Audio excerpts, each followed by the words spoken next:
In this video, I'm going to reveal the 4 business-to-business marketing strategies from the book, How Brands Grow, Part 2. This is based on very robust research. You might call these strategies, you might call them tips, you might call them principles, you can call them whatever you want, but let's get started. Number 1, the key to business growth is customer acquisition. Now, this actually goes against the grain if you really think about what this is saying. It's saying that you need to acquire new customers, a lot new customers, to achieve growth. But what we often see in business to business is there's a focus on let's get a narrow group of customers, or let's focus on satisfying current customers, or let's focus on removing the factors that cause people to defect, to stop using our product. But the real macro key to growth is simply acquisition, get more and more customers. So let's go into more details on this. So when we look at the law of double jeopardy, which is an empirical law looking at how brands grow, and we look specifically at business-to-business brands, small business-to-business brands have fewer customers, and those customers happen to be less loyal. Whereas when you look at large business-to-business brands, they have a lot of customers, and the customers tend to be a bit more loyal. So what we see here clearly is that loyalty is not the key to growth. You are not going to grow your company by creating loyalty programs, retention programs, upselling, cross-selling, etc. It's really about getting more customers. So acquiring more customers is the key to growth, and it's also going to result in less defection. So it's going to reduce your churn rate by simply having more presence, by being bigger. So that's number 1, customer acquisition. Number 2, when we look at customer acquisition, where are those new customers coming from? Well, really, growth is going to come largely from customers of your big business-to-business competitors. So often there's this focus in marketing world around niches, so blue ocean strategies, etc., where we think we're operating in a very narrow space. The empirical reality is that even if you are positioning yourself as a specialist or appealing to a narrow group of business-to-business buyers, people see you as a competitor of the big brands because the big brands simply have more presence. They have more share of mind. They have more physical presence. So that's really who you're competing against, not the small players that are similar to you. So when we look more deeply at this, what we see is that all brands share more customers with bigger competitors and fewer customers with smaller competitors. So when you're looking at things like what product offerings or service offerings you have and whether you're able to compete, really you need to be looking at the bigger players to see where, in what competitive landscape you're competing in, because it's the defection from them that's going to result in new customers for you. Number 3, and this is the part that a lot of business-to-business marketers miss, I know because I've been doing it for a very long time, and that is increasing mental availability. So how much space essentially you are taking up in people's minds. That's going to determine whether they're going to choose you or even consider you in buying your product or service. And all too often what we see in business-to-business marketing is there's almost no marketing focused on increasing mental availability. So things like brand awareness campaigns, and almost all the focus is going to be on short-term lead generation, sales activation, these types of activities. But that's the macro strategic principle that they're missing, is increasing mental availability. And we do see that the biggest players in the business-to-business space have a lot of mental availability. They're being thought of in tons of buying situations all of the time. So what are the drivers of mental availability? Well, number 1 is reach. Are you reaching a lot of people? Number 2 is branding. Does your brand stand out? Is it memorable? And 3 is messaging. So is your messaging associated with the key buying scenarios in which people are considering products in your category? So let's go into more detail on those. So we're going to start with reach tips, so good things to do, and then we'll talk about common reach mistakes that we see in business to business. So positive things. Reach all category buyers. So often there's an overemphasis on tight targeting, using things like cold email outreach through SDRs in business to business. When you're trying to increase mental availability, you just need to reach all category buyers. There's easy ways to do that using something like LinkedIn reach campaigns, Facebook reach campaigns, emails where you simply buy emails for as many potential buyers in your total addressable market as possible. Other thing, spread your marketing communications over time. So doing things like saying, okay, we're going to have a $20 per day budget to do video ads to do nothing but increase mental availability. We're not going to track that based on leads, ebook downloads, demo requests, etc. We're just going to focus it on increasing mental availability, making our brand more memorable. Another thing to do is you want to adjust for seasonality. Don't over adjust for seasonality, but you should adjust for that if you see that in your industry. Another key thing is you want to account for not just the companies or the target accounts that you're going after if you're doing account-based marketing, but you want to focus on all the decision makers or the key decision makers within that buying group, within that company. So that's what you need to consider with reach. It's not just quantifying the number of companies that are in your target market, but also the number of decision makers per company. And of course, that'll vary if you're dealing with larger or smaller businesses. All right, so common mistakes.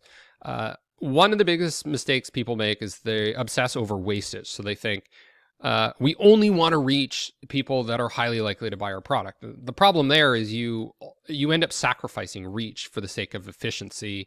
But what really matters at the end of the day is not the return on investment, but the pure amount of financial impact that you're making. And the way you're able to make a sizable financial impact is to influence a lot of people, even if that means there's wastage, even if that means some people that you're reaching are not the best potential buyers for your product. So you have to make that sacrifice, and it's a worthwhile strategic sacrifice. Another thing is focusing on big splashes. So for example, spending a lot of money on one big event or spending a lot of money on a big product launch. Really what you want to be aiming for is continuity with reach, and it's very easy to do that. So setting a budget of say $10 per day, just run continuous video ads, image ads, etc. It's not that complicated, it's not that expensive, and it can be put on autopilot. Another thing is focusing on buyers you know rather than new potential buyers. And that's where most of your growth is going to come from, is not from existing customers or existing people in your pipeline, but new people that have never heard of you and you've never heard of them. Okay, so moving on to business branding. Consistency in your brand identity, very important. That's how you make your brand more memorable. Are you using the same mascot over time, the same logo, to some extent the same colors, the same icons, etc. Another thing is you really need to focus on distinctive brand assets. When a lot of people focus on branding, they're thinking about the meaning and perhaps the emotional response to the brand.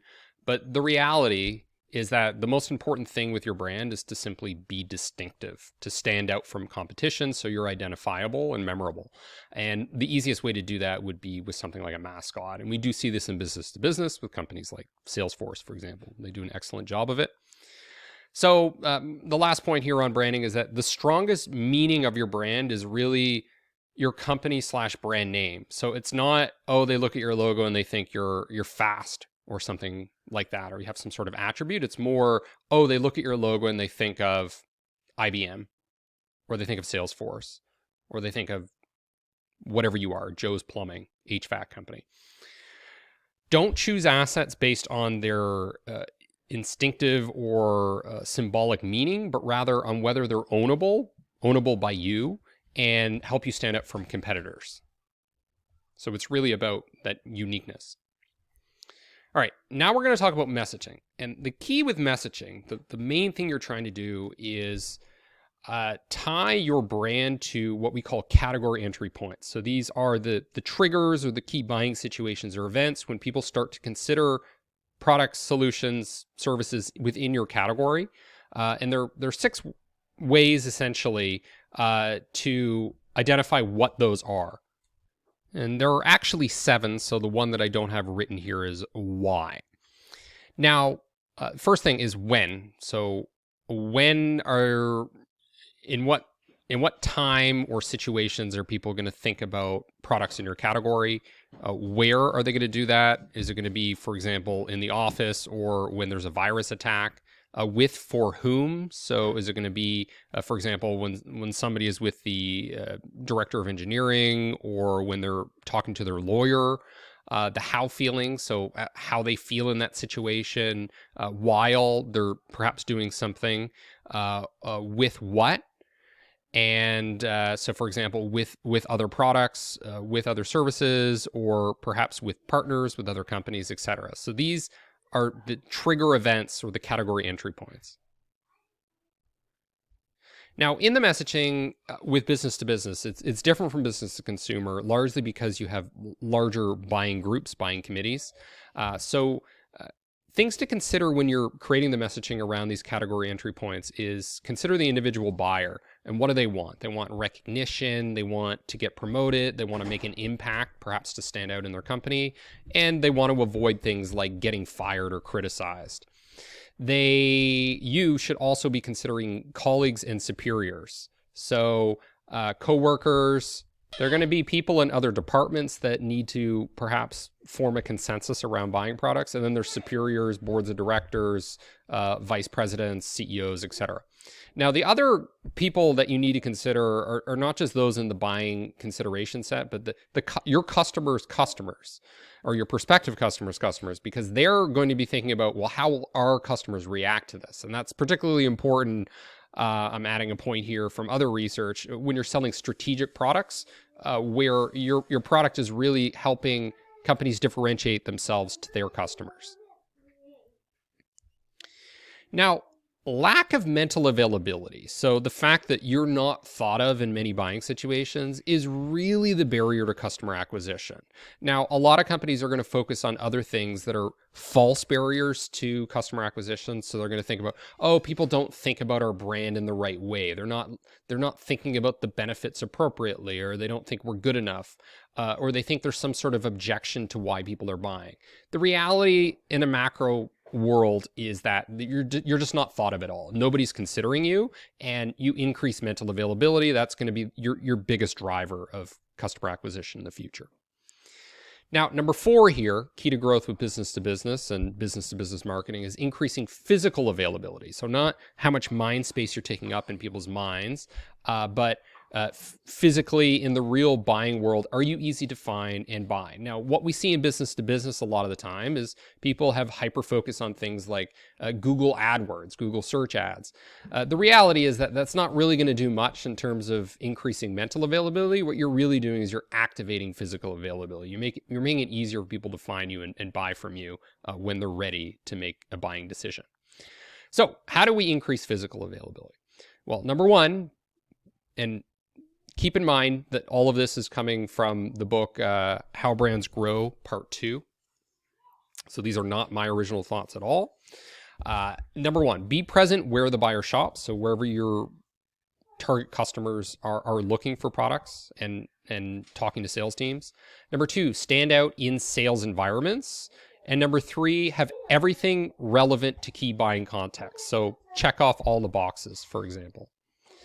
Now, we can reword these simply as number 1, presence, number 2, prominence, and number 3, portfolio. So let's go into a few more details on what each of these are. So presence, are you local, national, international? So if a lot of the buying is happening at the regional level, then do you really need to have an international presence, for example? Could be that only local, that most of the purchases are happening locally, so that's going to have an impact on how you approach physical availability. Are your potential buyers looking at preferred supplier lists, RFPs, open tenders? You need to do some research to understand what this buying process looks like, because if you're clueless about this, then you're not going to be considered at all. You also need to think about, maybe there's a lot of personal contact happening at things like trade shows or presentations in people's physical offices, and it's not done virtually, or perhaps it can all be done virtually. That's going to have an impact on your physical availability. You also need to think about, how do customers buy across locations and times? So are they only buying, for example, after the budget is determined for that fiscal year? Are they buying continuously through the year? And factoring into that, you need to think about, are they locked into long-term contracts for multiple years, for example? Or are they purchasing ad hoc? Because there's not much point in marketing to people with physical availability. So with aggressive sales teams, for example, if buying only happens every 5 years. All right, second driver of physical availability, prominence. You need to think about very superficial things like your presentation decks, your email signatures, your word templates, your websites, your expo stands at trade shows, etc. These are important brand markers and sales activation points. You need to stand out visually and be remembered. And the key to that, once again, is really having distinctive brand assets, things that are very ownable and inseparable from you, such that they are not going to be confused with your competitors. And third driver of physical availability is portfolio. You want to be buyable in different contexts. So, for example, having a small pricing package for people that want a low commitment, or having a long-term option with a discount. Perhaps that's going to be the preferred option for people that need to invest a lot of the time in setup. They're not going to want to transition to something else. You need to think about the composition and size of the portfolio of products and whether you're covering all the main areas in your category. So look at your big competitors, not just your small ones, and see what they're offering, and think about whether you're able to cover a lot of what your competitors are offering, so that when people are considering you, they don't have a reason to not buy from you because you are offering the different options. You want to cut out product options that sell little and aren't likely to grow. So a lot of companies, from my experience, start expanding into different spaces for product options that customers just don't really want. So analytics is a common one that I see in the software industry. Is a lot of companies want to offer analytics intelligence that customers just don't care about. Or, for example, you might find that something like inventory record keeping is when you look into Power BI or whatever analytics software you have, your customers just really aren't using that feature. So that could be discontinued. Another thing that you want to do is you want to budget for new introductions and expansions. So as the market changes and the needs change and the competitive landscape changes, you need to introduce new things to your portfolio. That'll help increase your physical availability. So there you have it. 4 key strategies to help with your business-to-business growth. Comes from the book How Brands Grow Part 2.